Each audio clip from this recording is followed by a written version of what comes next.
Hello, boys and girls. It's your boy King Jiffy Coats, and today we're going to be looking at a bunch of different little weird stuff. We're going to be going into all sorts of different weird realms. I'm excited for a little nice little relaxing morning stream where we go into a little bit of chaos, a little bit of apocalypse type stuff, and I'm ready. First thing we got here is Alma. I can never say her last name. It's a lot, but you can see it right here.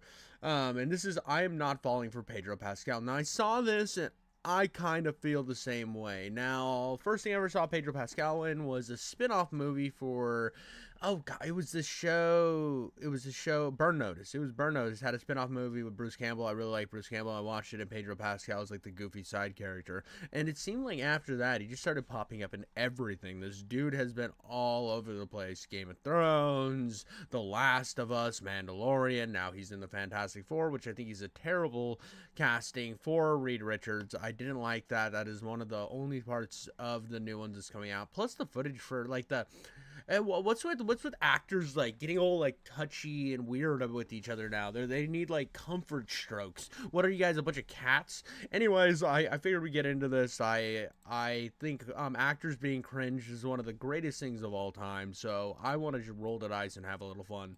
Safe and to be protected, and I want very much to live on the right side of history. I too want to be on the right side of history, and I have a feeling the right side of history is going to be on whatever side is the opposite of Pedro Pascal. Let's talk about it. Yeah, you better. The opposite of Pedro Pascal. What does it even mean, bro? Yeah, you better. Guys, before we get into today's video, please like and subscribe. Yeah, today we're gonna be talking about Pedro Pascal, and I am not just coming out of left field to come and attack Pedro Pascal. In fact, I don't want to be seeing that much of Pedro Pascal, but he's being forced down my throat, okay? Oh, that sounded really weird.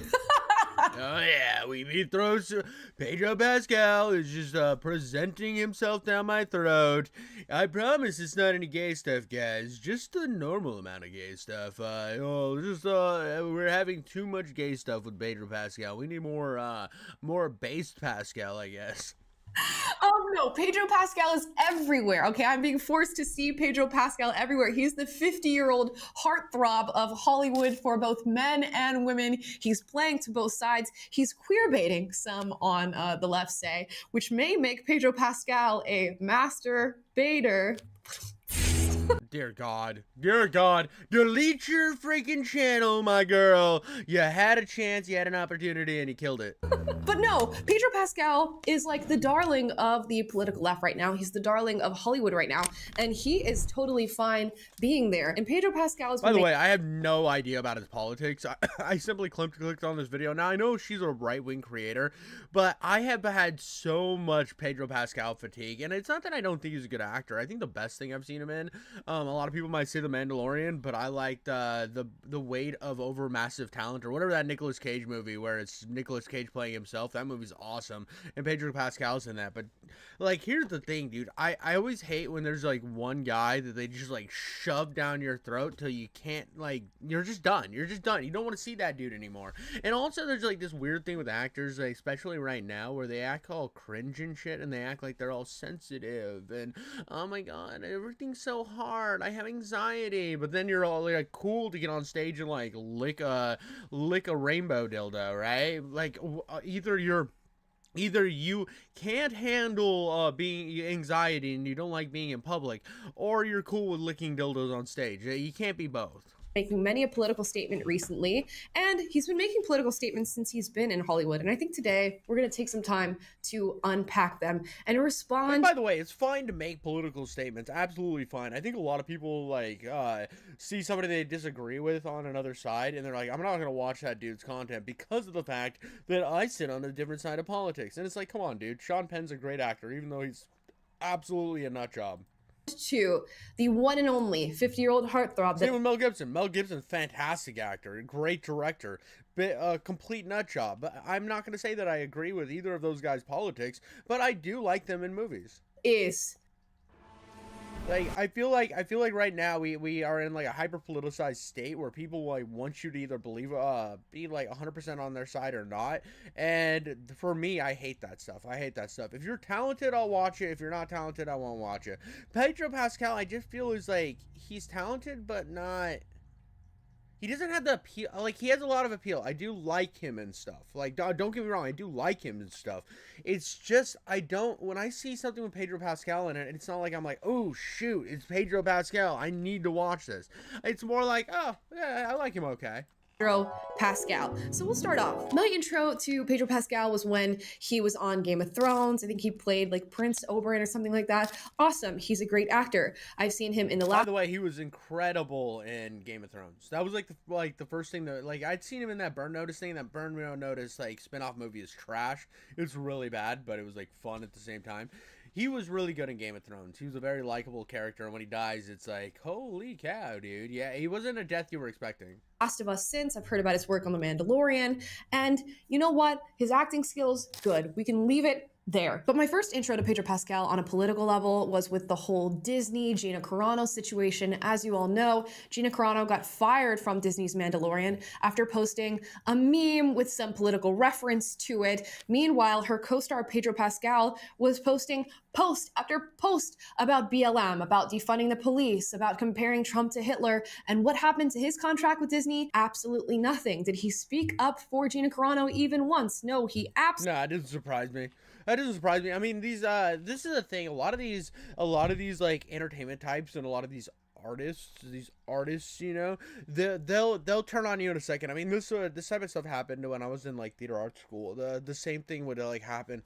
You would say something that was like, it was like you could be safe edgy all you want, which like, of course, me being an obnoxious asshole that I would be like making like crude jokes all the time, and it was all okay. And then it became a faux pas to like say retarded and stuff, or not, like it was like a faux pas to make like jokes like that, right? And I made some, and it was a new group at the school, and they turned on me in a heartbeat. All of a sudden I was ousted. I was like they acted like I was like the next most evil antichrist human being in the world, and I was just so confused, dude. I was so confused because it just didn't make any sense to me. Absolutely did not. And of course, is that Pedro Pascal from Buffy the Vampire Slayer season 4 episode 1, the freshman? Absolutely. he's not obligated to come to the defense of somebody who's been fired from a project that he's working on, but it really made me wonder, if Pedro Pascal is so bold about his views, why doesn't he defend the right for others to share their views, especially his female co-stars on a pretty big project? And of course, Gina Carano's, at least Disney career and Hollywood career, was on a downtrend ever since that very moment, and Pedro Pascal has been on the uptrend. I mean, he is everywhere. By the way, the only great season of Mandalorian was like the first season. The first season was incredible. It was so good. And the second season was okay. And then it just got really bad after that. It lost all trajectory after like the first couple seasons, which sucks for me because it was like the first Star Wars IP that I really, really liked. And it just burnt me to where I didn't even want to watch it anymore. And then it started doing the spin-offs with that like Robert Rodriguez Boba Fett show that was just so boring. So much so that even many on the left are thinking, what's going on with the Pedro Pascal propaganda? And it does feel like propaganda at this point. Well, now, in his recent political history, Pedro Pascal has been talking about immigrants wanting to keep everybody safe and protected and wanting to be on the right side of history. Let's watch. I want people to be safe and to be protected, and another weirdo, bro. Okay, so here's the thing. I've already said Pedro Pascal is a good actor, but I have a lot of fatigue with him. Joaquin Phoenix, incredible actor, absolute weirdo. Dude's weird as shit. I'm sorry. Every interview that he does, he just like sits there and like coughs and like I'm vegan though.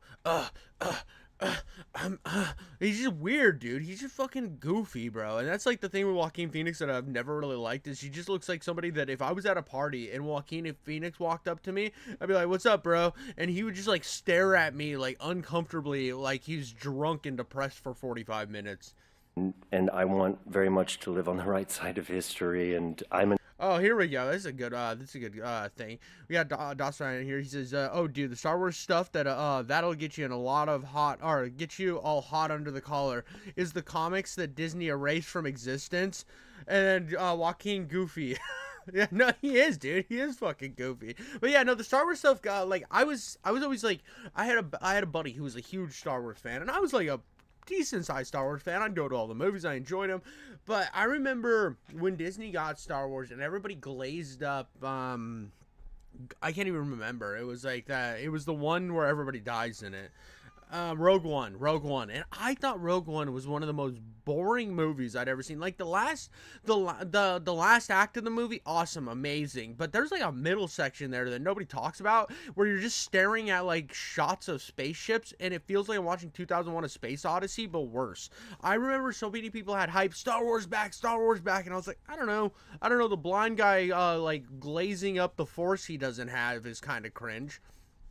An immigrant. My parents are refugees from Chile. I myself was a refugee. We fled a dictatorship, and I was privileged enough to grow up in the U.S. and Okay, I'm gonna say something that might be a touch controversial. There's a difference between refugees and illegal immigrants. I think this is like something that a lot of people are like conflating, especially in modern media, where they're like, oh, you just hate immigration. It's like, I don't think that's their position, and I hate when people like conflate somebody's actual positions. It's like their actual position is against illegal immigration. I don't think I've seen anybody saying that immigration's bad, and if they are, I think they're pretty freaking cringe. But I think eliminate illegal immigration I don't personally like it. I think that it's cringe, but it's completely different than refugees and legal immigrants. and after asylum in Denmark. I don't know who is we got a chat here. Oh, I lost the we had a chat here talking about Kyle Katarn. Isn't that the guy from isn't that the one from the Star Wars game? What are those games called? I got a chat saying Rogue One. Let's pretend that Kyle Katarn was never here. I think he was the ones from those Rebel Operative Jedi.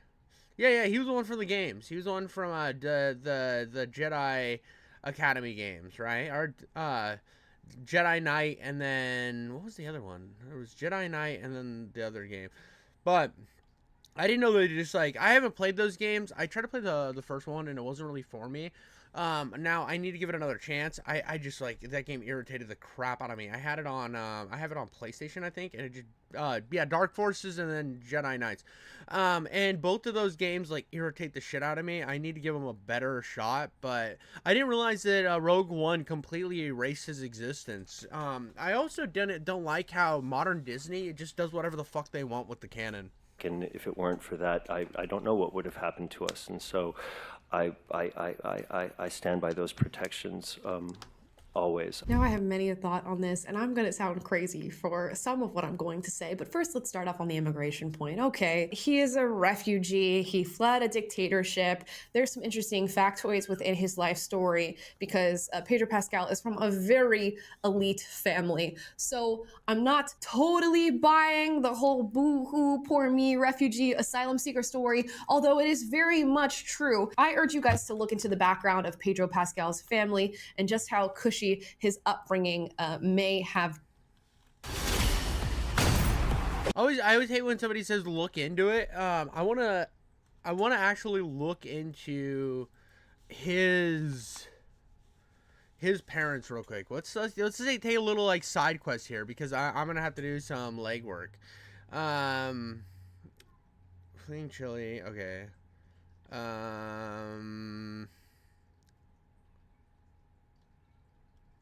Here's everything to know about Pedro Pascal's parents. Blah, blah, blah, blah, blah, political refugees. Chile, Texas, California. Da da da da da. Back to most sometimes parents. This isn't what I want. I want to know like what. Everything's heartbreaking. Their loving story. I don't know what we need to like. What's the secret behind his parents? I'm not finding it. I'm literally like scrolling through here trying to find it. It's just like tragic story. Were they like rich people? I'm so confused. I hate when people just like drop something like that and then don't give me like actual receipts. I did Google parents, Pedro Pascal's parents. We'll try it again, dude.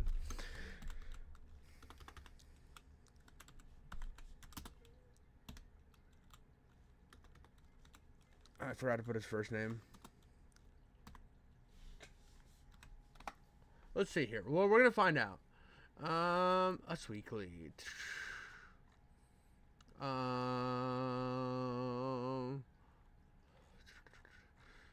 da, da, da, da, da.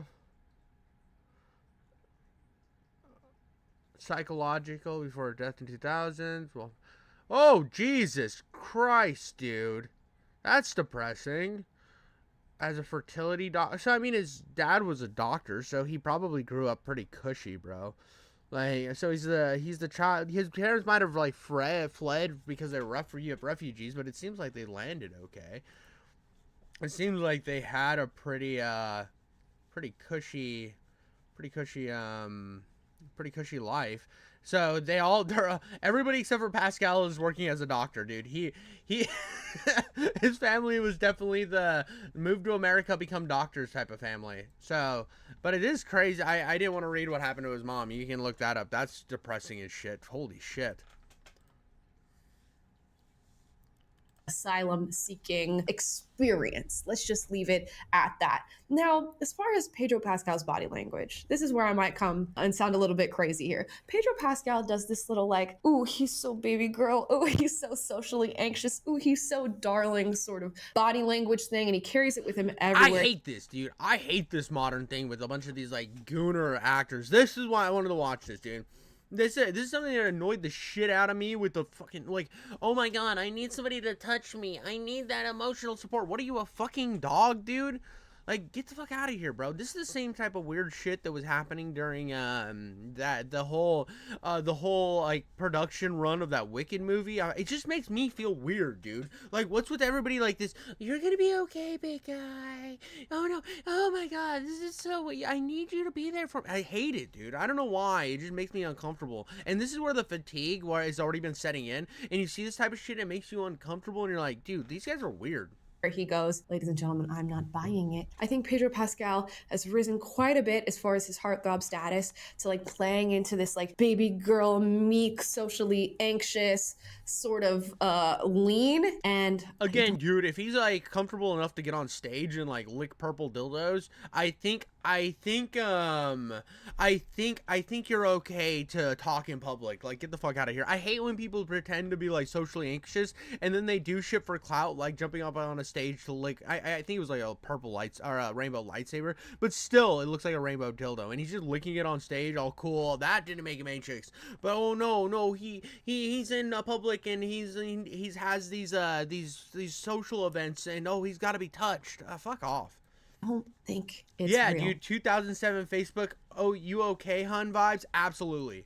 I think you are getting played by Pedro Pascal every time he speaks and leans into this. But nonetheless, his immigration status or his immigration journey through, being a refugee and an asylum seeker is very different from what we've been experiencing here in the United States of America, which has been the largest influx of illegal immigration in quite some time. And of course, we as US citizens deserve to be safe and protected from people who do not deserve to be in this country, who do not have the right to be in this country. And as citizens, our leadership is meant to safeguard us from that. Now, doesn't mean I really just have no thing to add to this. I don't know enough about the immigration stuff. I'm not big on illegal immigration. I never have been, but I am big on legal immigration. I think legal immigration is important and it is good.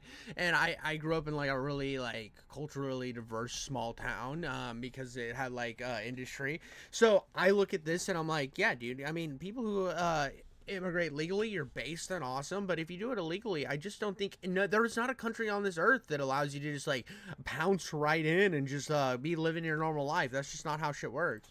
don't allow plenty of immigrants to enter this country through a legal means? Absolutely not. And I am fully supportive of that. And I think we should make a great structured pathway for legal immigration. But it's not to say our borders should be completely By open. the way, I do think that there needs to be a little bit better of a restructuring on our immigration thing to make it a tad bit easier. I think that it's a little annoying and tedious the way it is now, and I think by making it something simpler and like streamlining it would be better. I have no qualms with that. I do think that the way it is now needs to be changed. It's probably archaic, like all systems in the United States being fucking archaic and stupid. I think that it probably needs something better. Maybe switch from Windows 97 to Windows 12. What are we at now? Windows 11? I don't know. Switch to the modern version of Windows and start streamlining that shit. I think that would be better. Open for anybody who wants to enter this country, because everybody deserves to feel safe and protected on American soil. I'm gonna have to disagree, Pedro. And that is not all from Pedro Pascal on the political front recently. He added himself to the battle against J.K. Rowling. As you all know, J.K. Rowling has been very vocal on the gender front, saying men are men and women are women, and that is that. Now, she recently celebrated a UK Supreme Court ruling that we define women based off of a biological sex, and the very same for men. And that's what's going to happen when it comes to legal identities. Now, Pedro Pascal ended up commenting on J.K. Rowling's celebration, saying, "Awful, disgusting is exactly right. Heinous loser," in all caps. Bro, the poop throwing is hilarious. Now, by the way, I think it's funny how, like, J.K. Rowling has always been, like, an astute feminist. She's always been a big feminist. And, like, you look at the things she said, the original stuff that she said that got her into hot water, it's just, like, typical, like, 2010 feminist bullshit that then got co-opted and attacked by the LGBT warriors online. That was really all that happened. I mean, the chick's still the super feminist she's always been. She's just super annoyed with this other movement that's co-opting things. That's not to say that I like agree with J.K. Rowling. All I know is the bitch wrote Harry Potter, and I like Harry Potter a little bit. So like I could give a shit less about that. And this is a thing too, and something that like drives me nuts is I am never going to like I'm gonna look at the art as the art. I'm not gonna look at the art. Oh well, the artist, you know, he was pretty much he was a pretty sick fuck, or she was a pretty sick fuck. She said something on Twitter that I disagree with. Get the fuck out of here. I think Mark Hamill is one of the biggest cringe lords of all time, but I still watch movies with him because I think he's an entertaining actor. About J.K. Rowling. Now, she's like the last individual that I would refer to as a loser. Good morning, Mike. Mike popped up in chat. He's a good sweet boy.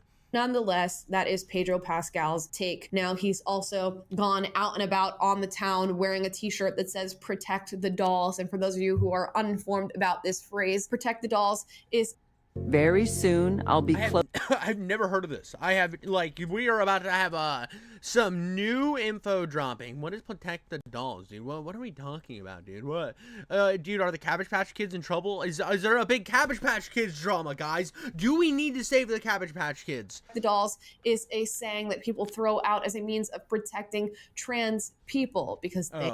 Okay, so they're not Cabbage Patch Kids. The Cabbage Patch Kids are fine. We can still buy the trading cards. It's going to be okay. They are dolls, which, you know, I think is quite fitting because a doll is quite literally a stereotypical iteration of what it means to be a girl or a woman and is not actually based in a biological reality. So sure, protect the dolls. Now, Pedro Pascal, of course, is attacking J.K. Rowling because that's what leftists do. They have By the way, I don't give a shit what you want to do with your life. I want that to be clear. I'm not gonna be the guy that's gonna like stand here and tell you that you like, oh, you have to do this or you have to do that. I don't give a shit.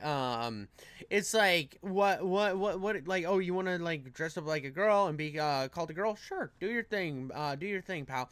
And then you wanna, if you're a girl, you wanna dress up like a guy? Sure, do your thing, pal. I don't give a shit. It's a free country. Do whatever the fuck you want. I mean, it's like has no effect on my life whatsoever. Toe the line of their ideology, and that means protecting trans people. In Dude, Mike works as like a janitor. He's talking about how kids just be throwing Pokemon cards away.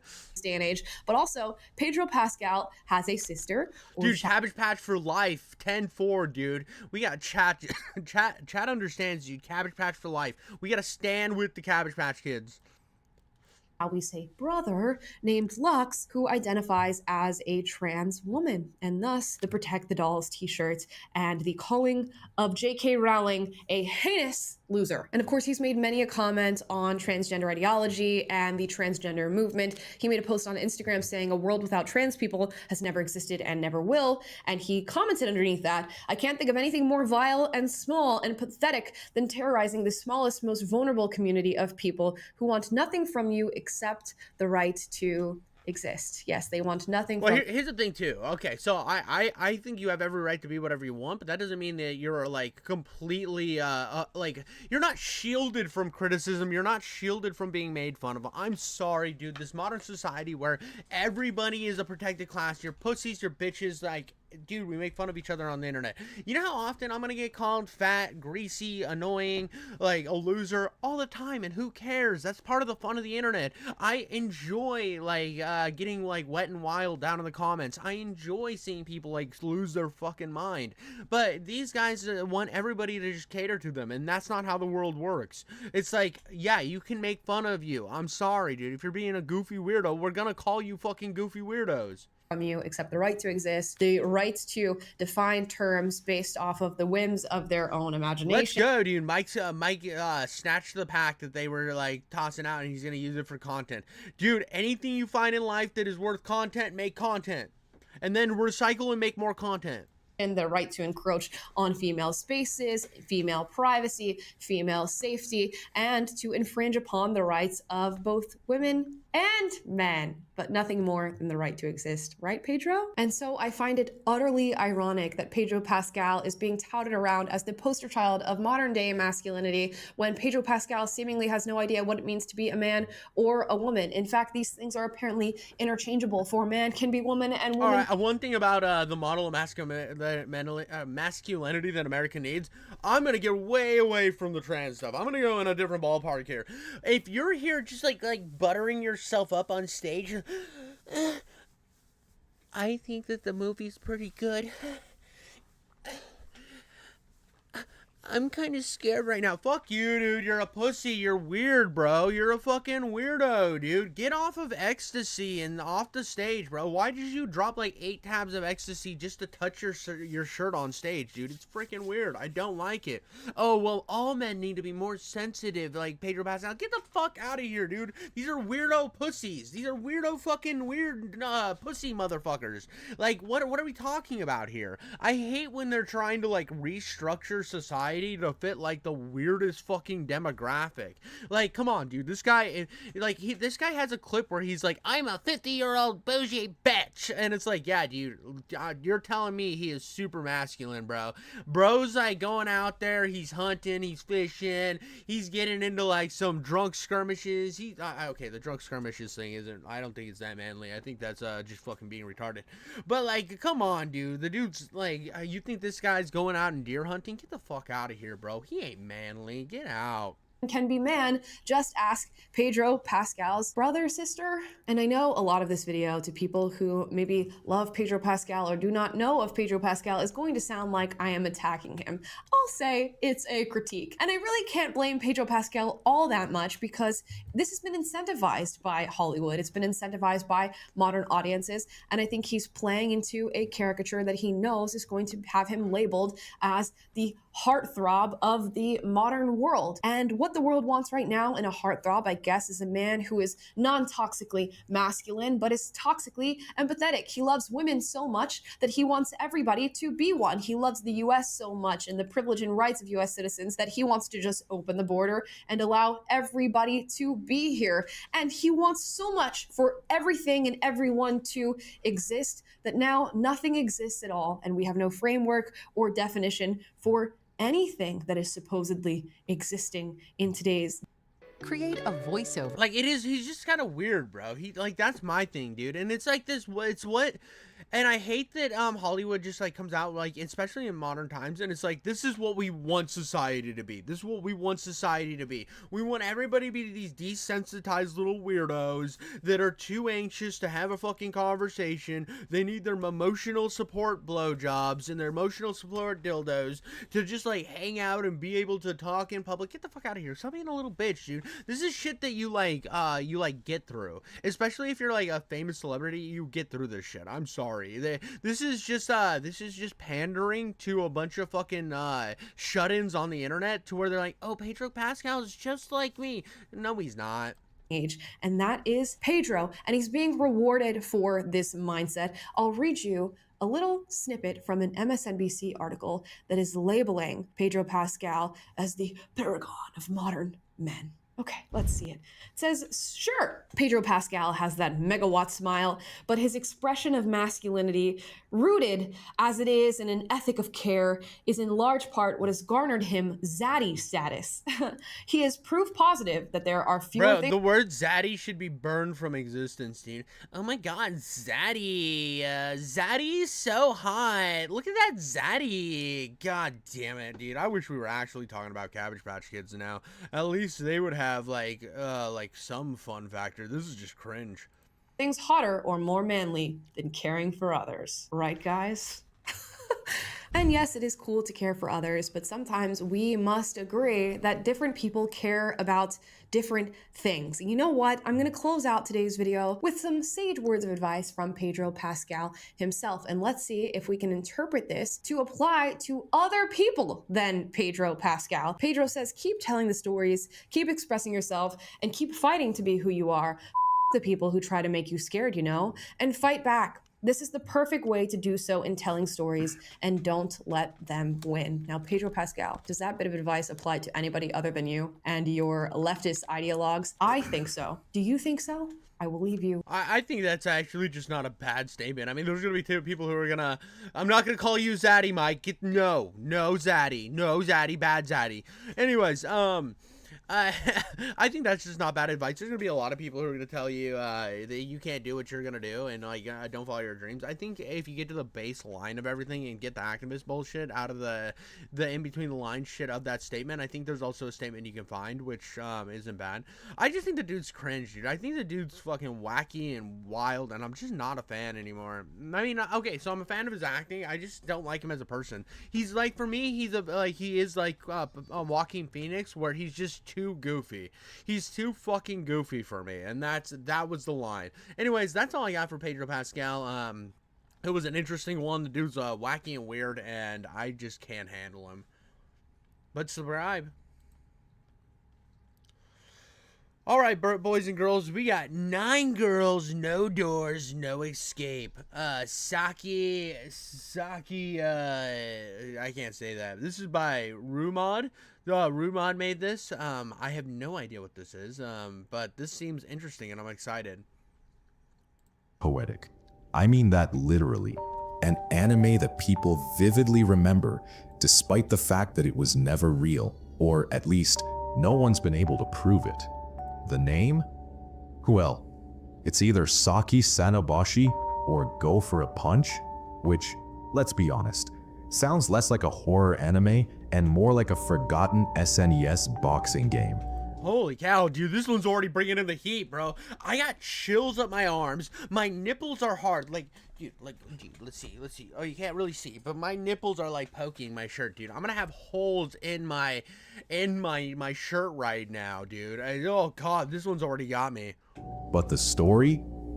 Oh, the story's unforgettable. Picture this. 9. All right, real quick, I gotta chat. Mike's letting me know about Astro's Playroom. I guess Astro's Playroom is a really great game. When I got my PS5, I just like never played it, and it's just been sitting on my backlog. Mike says he likes it so much he's gonna platinum it. I don't think I've ever platinumed any game. I think I was gonna like 100% Elden Ring on Xbox, and I just never did. And then like the same thing happens with platinums. I just play through the game and I move on with my life. But I know platinuming for a lot of people is really important. If you look at my completion on games through my Xbox, Steam, or PlayStation, it looks like shit because I never care about achievements. But like, I'm impressed with those who go after them. I think it's impressive to go after them. Just I don't fucking do that. Schoolgirls locked in a tiled, doorless bathroom. There's no explanation, no visible exit. And as days pass, they begin to break. At first, they talk, they debate. Why are we here? Should we try to escape? Some argue it's all meaningless. Others cling to hope like it's the last solid thing in a world turned to mist. And then they lose it. The calm turns to screaming. Screaming turns to sobbing. Some smash their heads against the walls. One Bro, do we have like weird anime Russian sleep experiment going? Holy poop. Oh my god, dude, over here you're starting to see the blood and the horrors of what's going on the other side of the mirror. This is insane, dude. I'm so bricked up right now. Not because there's girls, and like not the girls. It's like because of the horror elements. The horror elements are what getting me bricked up. You guys are fucking weird. scratches her throat open. One girl, gentle, trembling, helps another drown because the other can't do it herself. And that's just one part of what the internet remembers. The rest Holy cow, dude. This is insane, dude. What the why? We need to find this. is fuzzier, but somehow worse for it. Hello, Wanderer. I'm Rumad, and this is the story of the strangest anime that might never have existed. I first stumbled onto this legend during one of those just a quick scroll before bed sessions that turn into 3-hour rabbit holes, black screen burning holes into my retinas. You know, Dude, I've 100% been here. I actually have, I think it's coming out this Friday. I have a video, I think coming out this Friday. We're going to double check. We're going to double check here. We're going to go to my content. I'm going to scroll down. Go. Yeah. Yes. So this was a rabbit hole video. This was absolutely a rabbit hole video. Keep an eye out for this thumbnail. And the title, horror classic you haven't heard of. I went down the same type of rabbit hole on this weird ZX Spectrum game, and I just went absolutely wacky and wild, looking for the fucking looking for like the like ins and outs of this game. What happened next? What's going on, dude? It's like, oh, dude. the ones. I don't even remember how I got there. Wait, is this like a robo narrator, Vince? Is this like, I don't know what robo narrator is. Is this like a robot? I thought this was just a guy talking. I don't know. Minute, I'm watching weird PSAs from the 80s. Next thing I know, I'm neck deep in theories about a lost anime that makes Neon Genesis Evangelion look like a Disney movie. They say it was discovered on the deep web.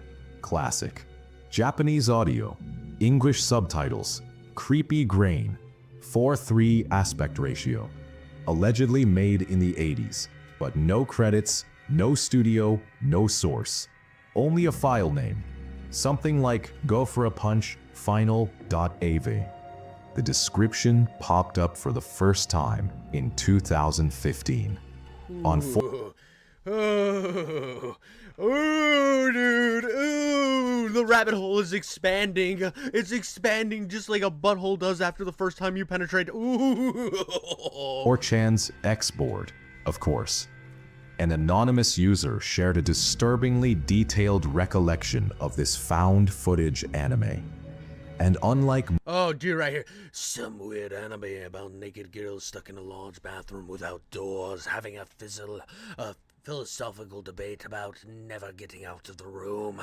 After losing hope and starving for some days, everything goes downhill. They start screaming and yelling. They all commit either by smashing their heads on the floor or scratching their necks to bloody pieces. One girl helped the other drown in a sink because she asked her to hold her because she couldn't do it. I cried myself to sleep after watching that vid because I didn't even know anymore. Why would anyone draw draw that with such precision? It's goddamn horrifying. It looked like 80s quality audio too. Japanese subs, English subs lasted about 30 minutes, no credits, but it seemed ripped. Voices sounded very young, but hey, Japanese sound young in their 50s. I haven't found or seen it again. The name of this vid was something along the lines of Go Punch or something. Most fake stories you find there. This one wasn't laughably edgy or campy. It was quiet, slow, philosophical, and cruel in a very human, grounded way. No monsters, no jump scares, just hopelessness dressed in school uniforms. That, I think, is why it stuck. It wasn't the gore. It was the absurdity of it all. Naked girls in a bathroom discussing the meaning of life. Like a nihilist Sailor Moon. If Sailor Moon ended with a pile of bodies and a silent... Why is that how I think every 4chaner talks IRL? Dude, well, no. The real 4chaners, actually, he has to add in this. He has to have more of this. Oh, yes, it's actually the craziest thing I've ever seen on the internet. The Reddit guys is, no, actually, this is the most craziest thing. They all have a list, bro. All of them, dude. If you didn't know this, 50 Cent never got actually shot through the mouth. He just was always a 4chan user. So loud, you could hear your own soul shift. Of course, no one could find it.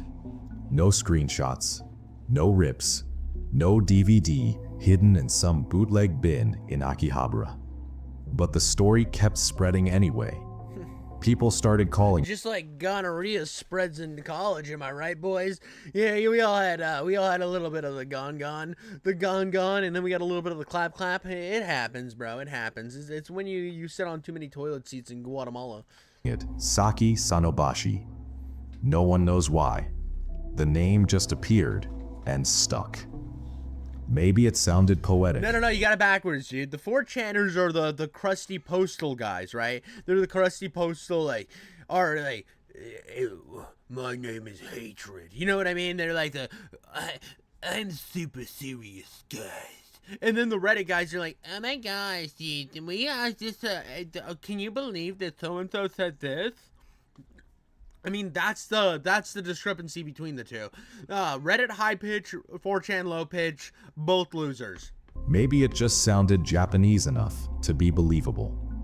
The fact that Saki is a real name and Sanobashi means absolutely nothing? Perfect. Utterly perfect. Fans started reconstructing it from memory, drawing characters, creating posters, even animating scenes based on the original description. Some said it reminded them of Higurashi, others of Perfect Blue. Some of those twisted student films that surface once and then vanish forever. But here's the thing. The more people tried to piece it together, the more real it started to feel. And that's where it gets weird. Bro, I've finally just shown chat exactly. They agree with me now.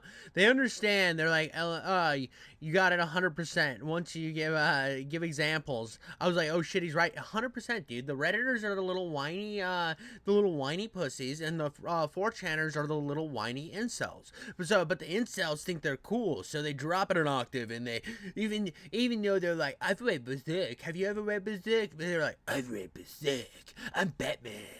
And the Redditors are like, oh my gosh, how toxic is Berserk? You know what I mean? Yeah, they're just too cringy.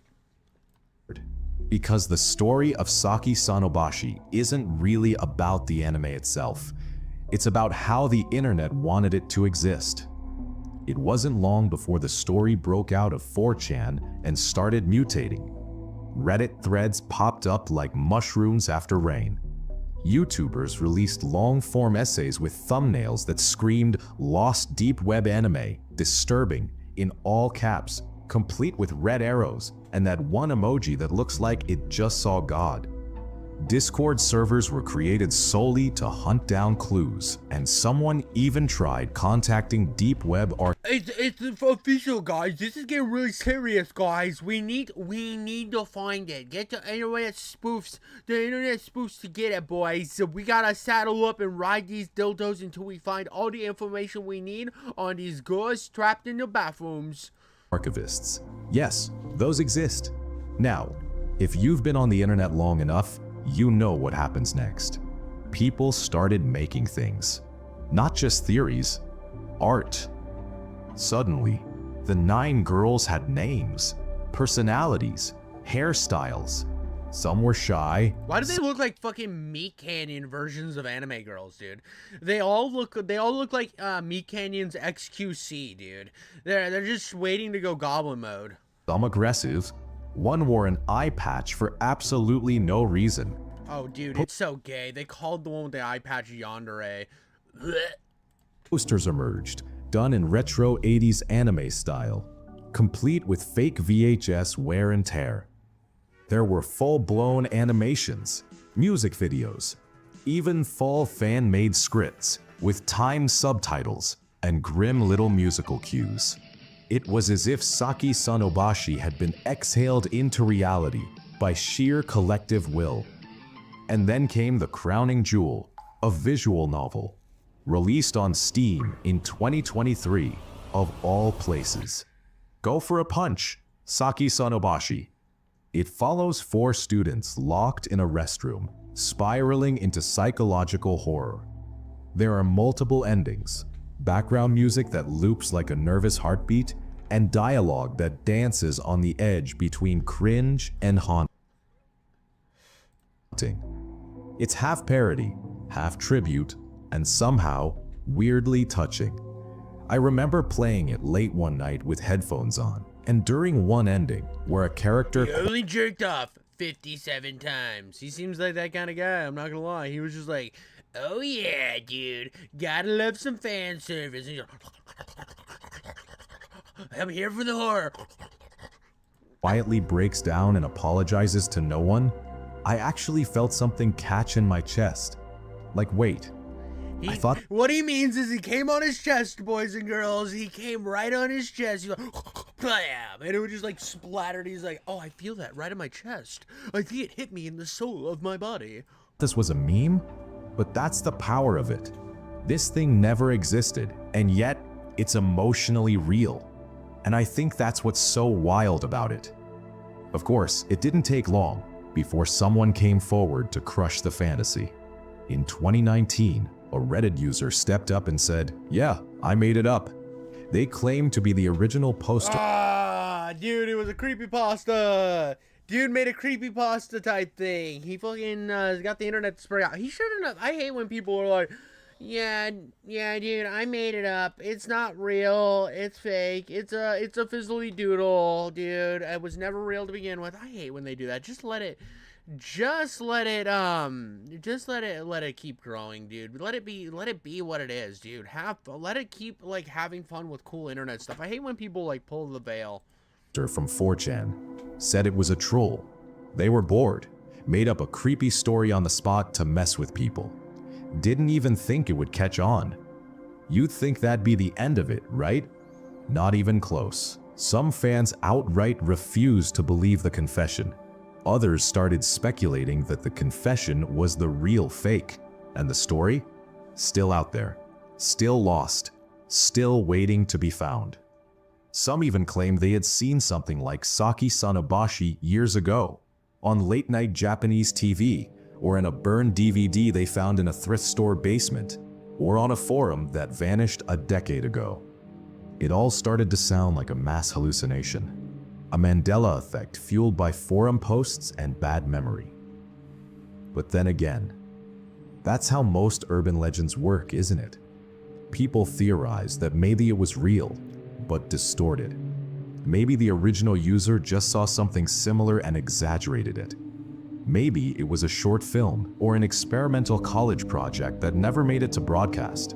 Some even tried comparing it to obscure horror anime like Higurashi, Corpse Party, or even the infamous Hellgirl bathtub scene. But nothing matched, not perfectly, which left us here, with a story that's too specific to be random, too weird to be conventional, too fake to be real, and yet too real to be fake.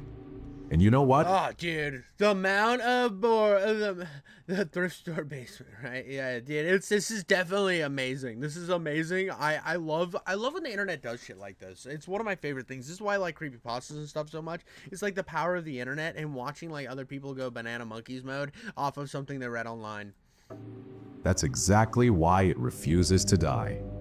See, if you strip away the screaming, the glitchy posters, and the whole bathroom deathmatch energy, what Saki Sonobashi really taps into is something a little deeper, something more human. I do have since we already got a little bit of a veil pull, I'm gonna hit it with another veil pull. Japan is so stringent on their IPs that game that released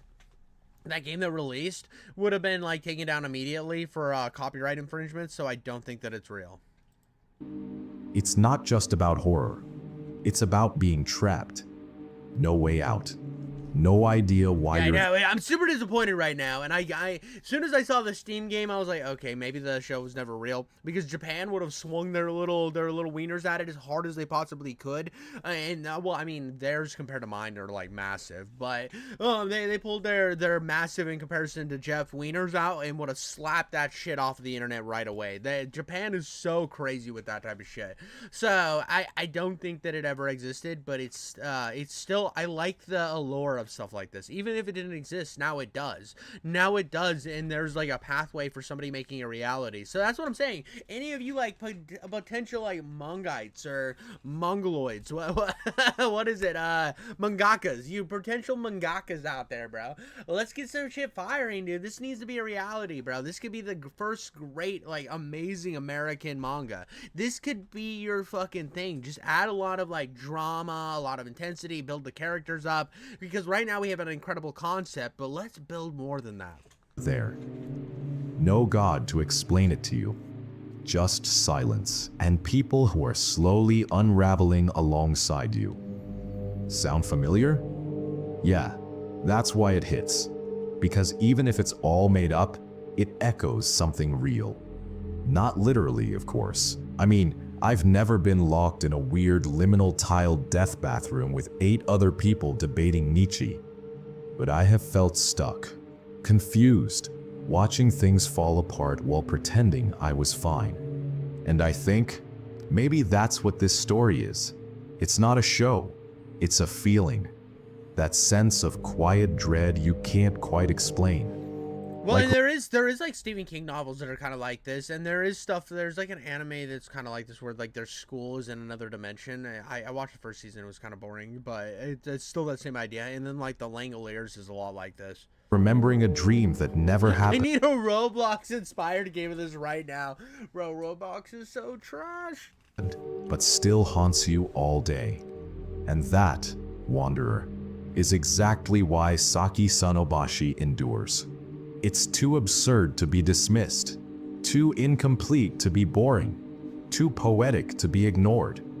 It's a shared hallucination that the internet wants to keep alive, not because it's real, but because it should be.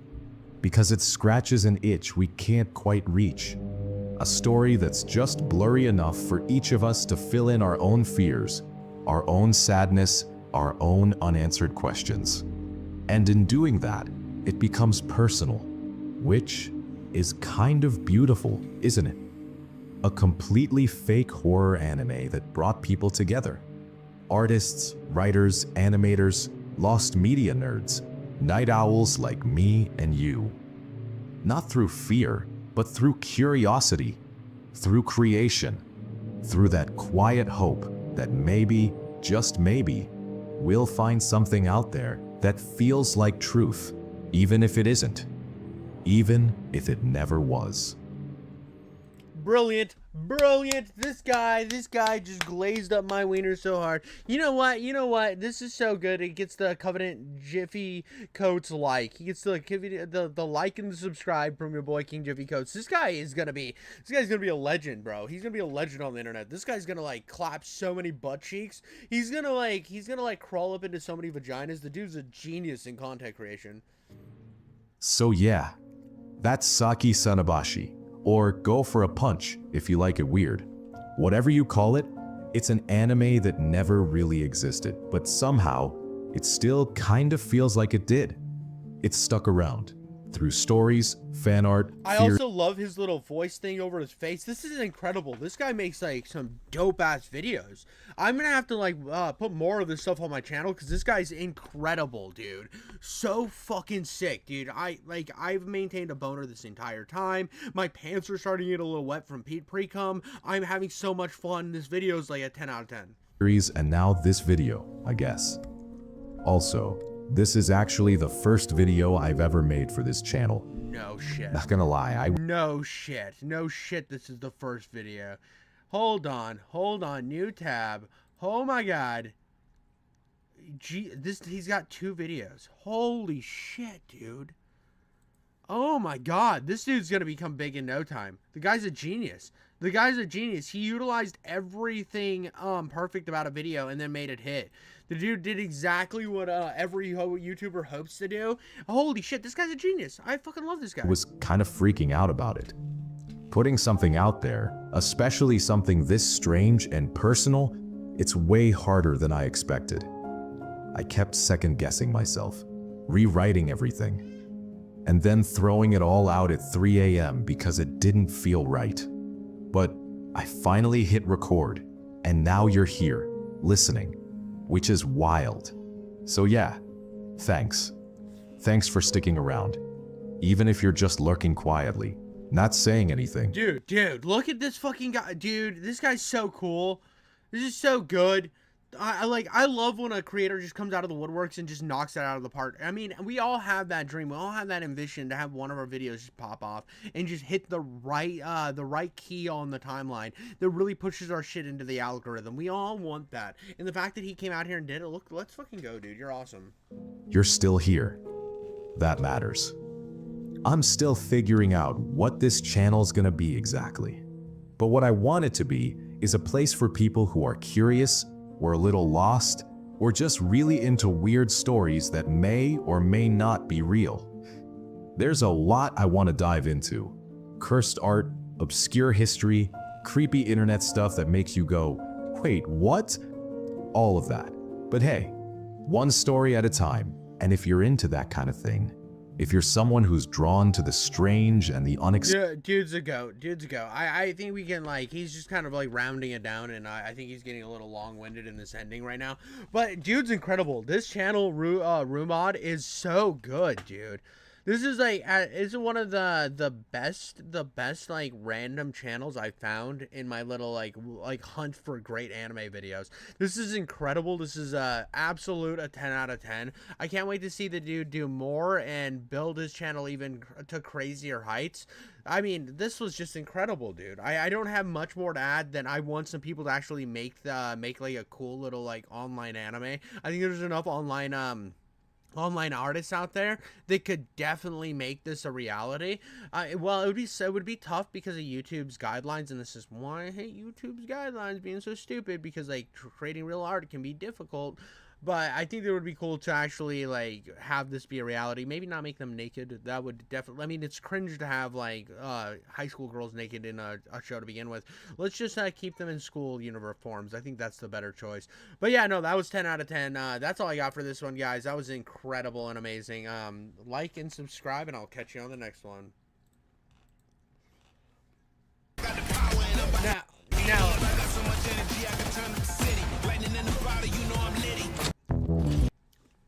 All right, boys and girls, we got a video here from this will be the last one I do today, from the giant freaking robot guys. I watched one of his videos in the past. I really liked it, and I wanted to see this one before John Wick, the best gun battle martial arts movie, was destroyed by greed. And I'm so excited because I think I know what movie this is. I think it's about Equilibrium, and I actually really like Equilibrium a lot, but we'll see.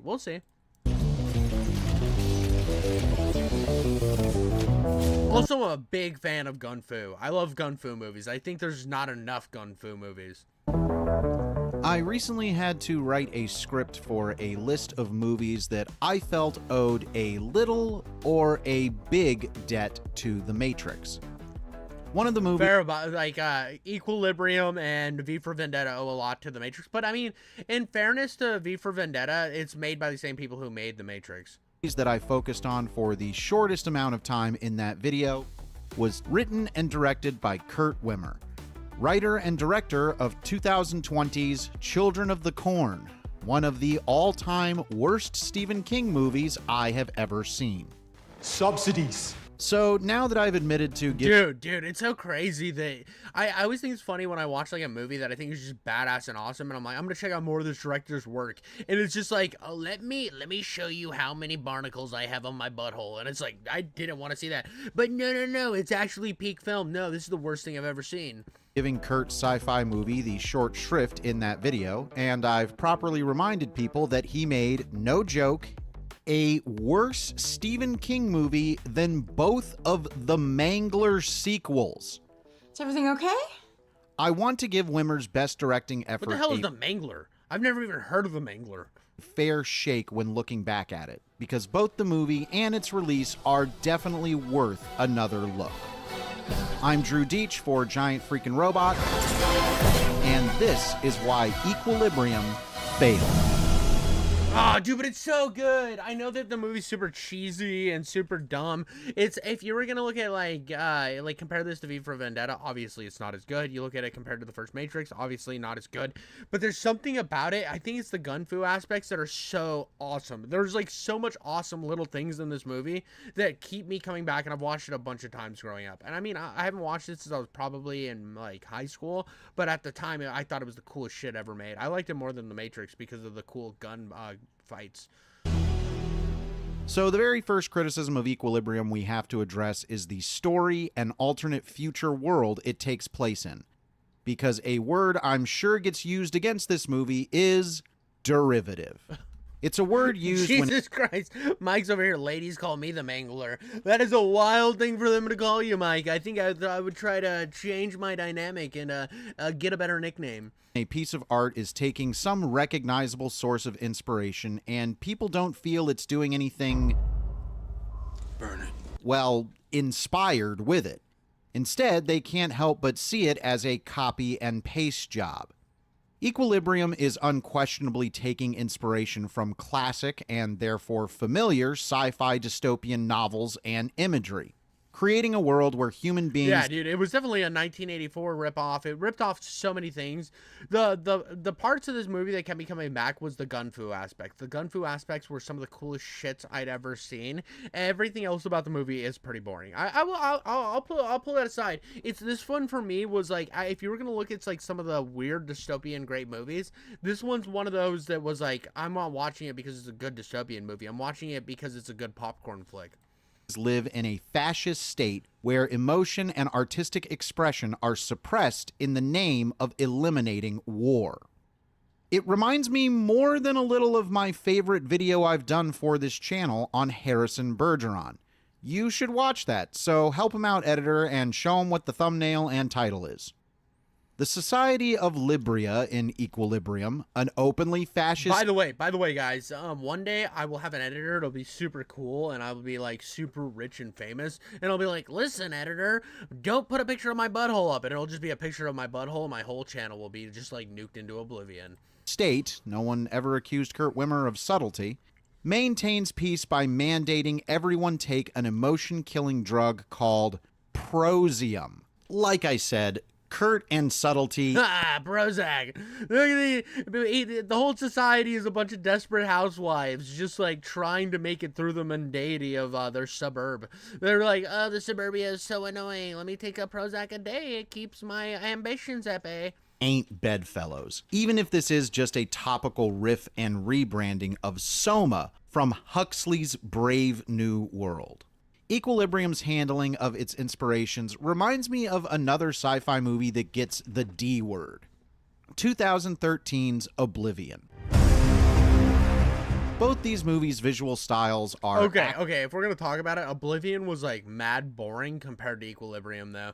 No gun fu, just Tom Cruise running. That makes it a massive L. You get a little bit of like Morgan Freeman like yapper japping. He's like, I'm Morgan Freeman. Morgan Freeman says that there is an Oblivion on the way. Morgan Freeman. And Tom Cruise is like, I'm Morgan Freeman. Oh, you better run, Tom Cruise. And that's the entire movie, and I'm sorry, Oblivion's kind of fucking mid because like that. But then you look at the fact that you got fucking Equilibrium, and it's like bow, bow, bow, bow, guns are flying out of their arms and stuff. Oh, it's way cooler. Action focused, and their sci-fi world designs are sleek, stripped down, and streamlined. The same can be said to their... Mike wants to be my editor. Maybe I'll think about it. I don't have money to pay you right now because my channel makes like absolutely nothing at this point. But then, by the way, if you want my channel to make a giggity schmoodle amount of money so I can pay people and pay myself, like and subscribe, my boys, and subscribe me to everybody. I am the man with the longest nipples and the smallest penis, and we need to make that known to the entire world. Plug-and-play approach with their influences. Imagine each specific inspiration for a piece of art is a different colored wooden block, like the alphabet ones kids play with. Do kids still play with those? I have not been a kid for a few years now. Anyway, artists take each of these wooden blocks and can use them however they want to build their own art. Some might carve the blocks into new shapes, some might smash the blocks to pieces and then glue together something new from the broken shards. But movies like Oblivion and Equilibrium feel like they take those blocks and do little more than put them next to each other and on top of each other. The best thing they can come up with from their influences is just a bigger block. I think this kind of mindset is what people are trying to get across when they call a movie derivative. And I would argue Equilibrium's sci-fi story and world does succumb to the bigger block problem. That's fair. That's fair. I think one of the main reasons I like this movie too so much as well is I think it was like the first I'm pretty sure when I watched it, it was the first I watched this before The Matrix. I watched this before The Matrix and before V for Vendetta and before 1984. This was like the first movie of this kind that I'd watched, and everybody else seemed to do it better and bigger, and I was like, fuck yeah, dude, look at you guys just killing it. And then I watched this again, and it was like, well, the gun fu is still a fucking, like, I'm gonna keep doubling down that I like the gun fu. I really do. It's something that eventually I'm gonna rewatch this movie just because I want to see more gun fu. So even though its themes, character arcs, and overall narrative are strongly presented, they bring hardly anything new to the table that hasn't been better explored in better stories. What Equilibrium does offer up that those literary tales don't is a bunch of cool, stupid gunfights with... We're getting... No, don't call them stupid. They're awesome. They're fucking awesome. These gunfights are the best thing in the universe. Every scene in this movie has cooler gunfights than The Matrix. I'm sorry. Christian Bale looking stupid cool. Equilibrium is at its best when it's just being a simple but stylish action flick. It may be empty-headed action, literally at one point that I'm sure is being censored right now. Yeah, they cut his head off, dude. He lopsy-topsy hit his head off. Dude, the action in this movie is so fucking... That's all I remember. I know they were burning art and shit, but I don't care about that. I don't fucking care about that. He has guns that shoot out of his coat that are way bigger than his coat should be able to handle. But he does it anyway, because it's fucking cool. Every moment of this movie's action is awesome. But Wimmer understands how to craft gunfights that showcase unique locations or conceptually stylish sequences, like the Blackout Shootout. And in addition to Christian Bale, the rest of Equilibrium's cast is doing exactly what's asked of them and elevating the material they've got to work with. There really is not a weak link in the ensemble. The real heroes of Equilibrium are actually the casting directors. I mean, Angus McFadden is in this. Komodo from Warriors of Virtue. Looking for me? Oh, I love him. And Wimmer does take full advantage of shooting in Berlin, a place whose fascist architecture certainly helps drive home the real-world fears he's using in Equilibrium. Okay, I don't know where else this can go in the script, so before we talk about Equilibrium's release and box office and all that good stuff, I just have to make the editor do something, so bear with me while I explain some stuff real quick. Oh, do you see the thing they come out of his sleeve and they reload the guns? It's so cool. It's so stupid, but it's so cool. This is why this movie's fucking peak. A temp track is a temporary music soundtrack composed of sourced music material, usually other film scores, that is used when editing footage, allowing filmmakers to have some music to work with before they have their own original score.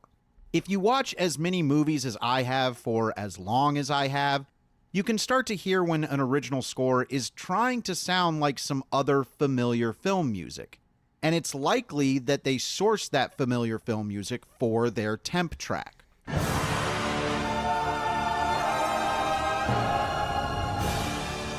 What does all this have to do with Equilibrium?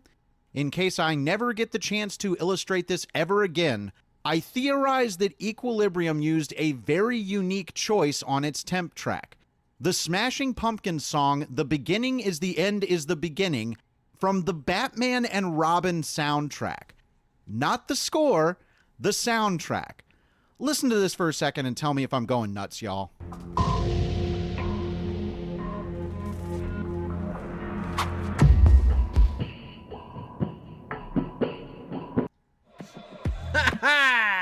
Dude, the best thing to ever come out of Batman and Robin is the worst fascism movie.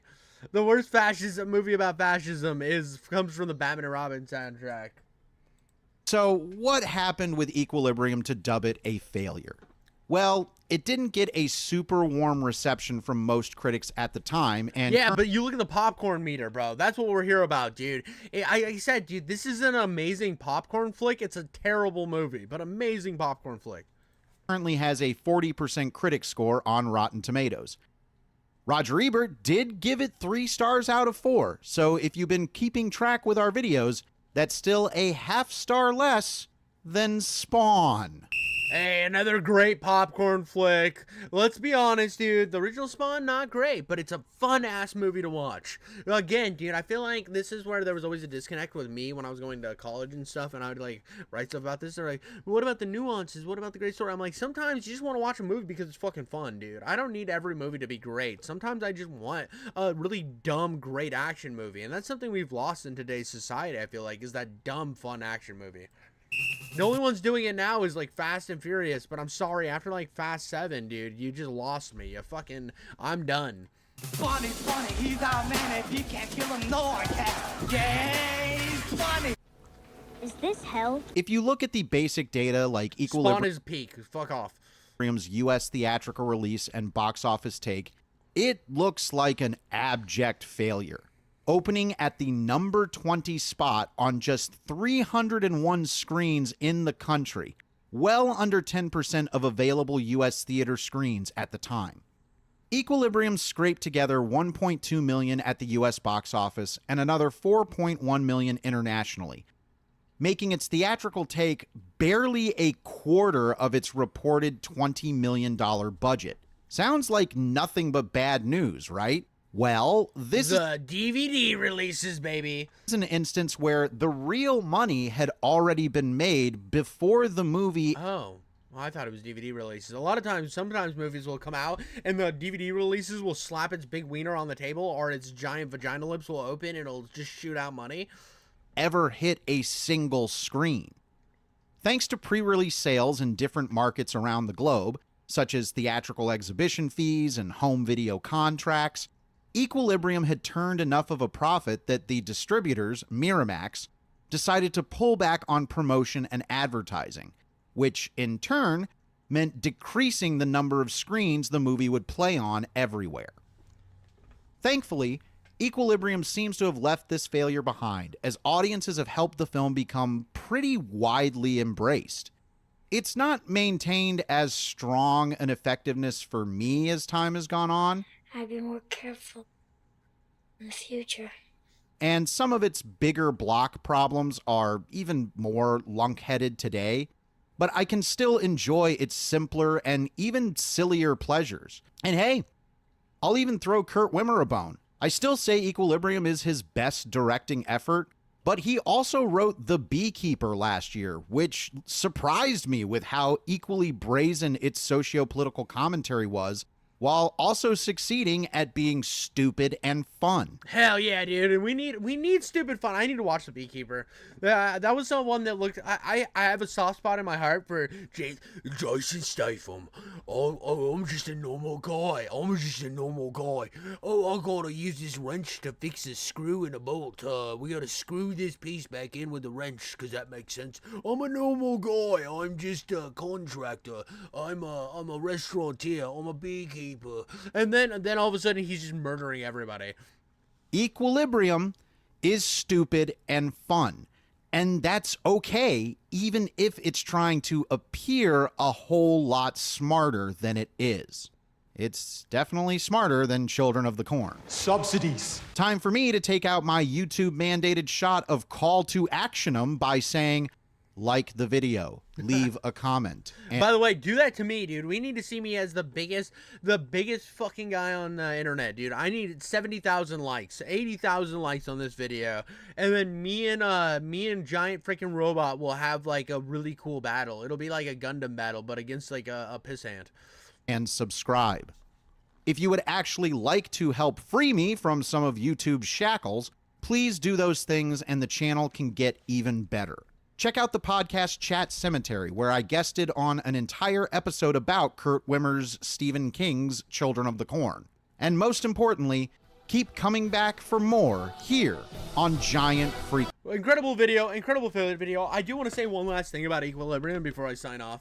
Like he said, he did mention it was stupid fun, and I just think that's the reason this movie's upheld so well and why people like it so much, is the gun-fu is incredible. I think the action sequences in this movie are something to be remembered, and they're just something that, like, yeah, the movie itself isn't the greatest thing ever, but for me, it sits in the same line as, oh god, there's like other like movies like the Expendables or the earlier Fast and the Furious, like Fast 5 and stuff. It sits in that thing where it's like trying to be more, and you're like, at least they gave it a shot. They tried to tell a little bit of a story.